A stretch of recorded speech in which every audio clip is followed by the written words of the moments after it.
Hey everyone, welcome back to my channel. If you are new, thank you so much for stopping by my channel. My name is Kim. If you are new and you enjoy today's content, please give me a thumbs up and please consider subscribing again if you enjoy what you have seen. If you are a returning subscriber, thank you so much for coming to my channel week after week and watching and supporting my channel by seeing what it is that I am talking about from week to week. And I usually do 2 to 3 videos a week. That is a lot of work, and I do appreciate so much you guys coming and supporting my channel by commenting, thumbs up, and watching, my content. So, yay, let's get into today's review video. I will go on and say I cannot pronounce her name very well, especially her last name. This is the Undesired by Yrsa Sigurdardottir. She is an Icelandic writer, so that's why I can't say her name. I am very much a phonetic speaker and reader, so when it comes to a foreign author, I struggle with it.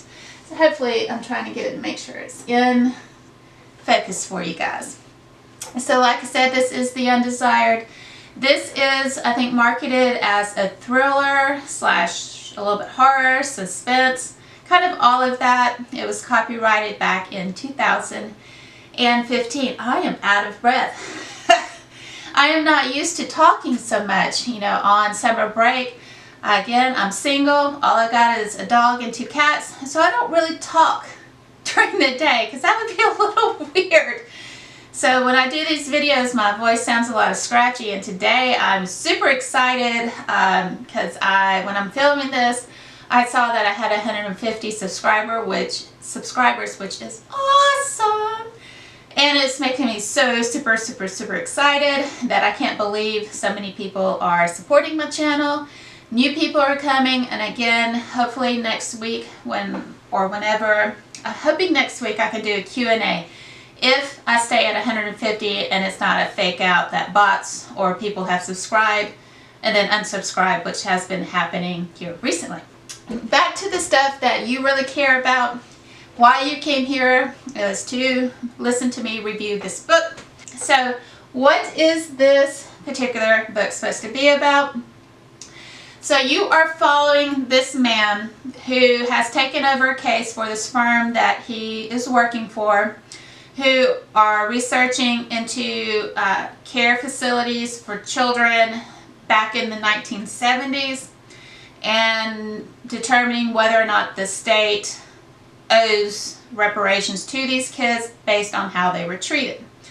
So he ends up with this case because the co-worker who was originally responsible for the Croker case died mysteriously of, they think, a heart attack in their facility, like in their place of business. So he ends up with it. So he's having to research into all of that.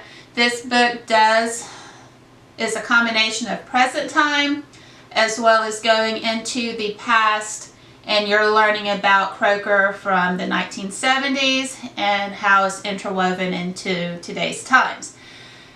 A lot of freaky, weird crap goes on in this book. I mean, the prologue hooked me so fast. It has been a while since a prologue has really latched onto me so quickly and absorbed me into the book like this one has. I have definitely gotten into more thrillers and suspense books. She does it phenomenally. So much so that I've already ordered another book by this author. That's a rarity, that I immediately want to read more and then actually follow through and order the books from the author once I find one that I want to read. So yes, so that is kind of the synopsis of what's going on in this book and all of that and all the freaky things going on. So my thoughts, opinions, and experiences with this book. So again, I touched on just a minute ago, it is set in 2 perspectives, one in the present day and then kind of the flashback to the 1970s where you're following Adela's who is a worker there. She does kind of the grunt work. She does the cooking, she does the cleaning, she does, you know, the making of the beds, you know, kind of maid type work there. And it's a boys youth detention center back in the 70s. And then you have the present time story going on in conjunction with what you're learning about from the past and all the creepy, ridiculous things that happened then. In the present time, you got this divorced husband who's actually now widowed because his wife, ex-wife, ends up either accidentally killing herself or was killed. And that's kind of been the battle, what happened. So he ends up with custody of his daughter while all of this is taking place. So his life is adjusting to having, you know, full custody, where he used to be just a weekend dad.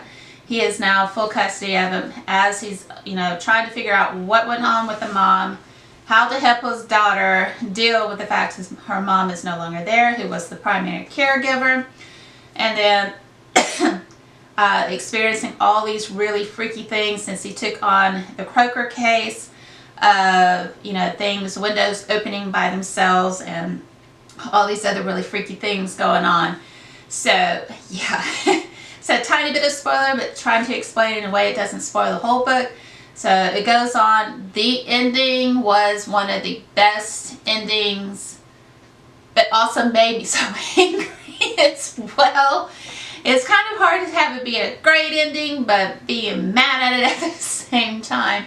I'm not going to tell you what it is. It's definitely worth the read. I'll probably read it during the day and not at night, as I was doing at some points, because it might disturb your sleep, trying to figure out some of the things that are going on.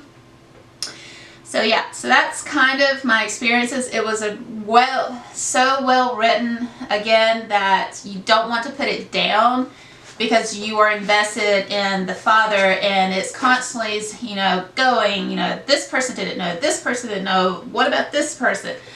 And this ending was very shocking. Towards the end, you kind of figured it out, but you weren't 100% sure, and you want to know if there's going to be another surprise twist come through. So yes. Again, if you haven't figured it out, my rating for this book on Goodreads was a 5-star rating. I am waiting on another book from her to come in. I hope to do a haul soon of all the books that I've gotten this month. Yeah. Because I am not sticking to my goal of this expenditure that I'm supposed to be doing. But if that's the only goal and I'm not going into debt over it, we're okay. So 5-star rating. I would definitely, if you are into suspense thrillers with creepy undertones, you will definitely like this author. Again, I can say her name, I think it's Yrsa, but I can't say her last name. Again, I am a phonetic sounder out pronunciation, and that doesn't follow the English pronunciation, so I do apologize that for any of people who are Icelandic. I do apologize. That's another thing that she does do. She does do, and I forgot to mention that earlier, she does do a pronunciation guide for places as well as people's names if they are important to the story. You will see that in there. Yeah, that was a challenge. Once I finally figured out the main characters and got it in my head, we were okay, but for the first few chapters it was constant going back and forth.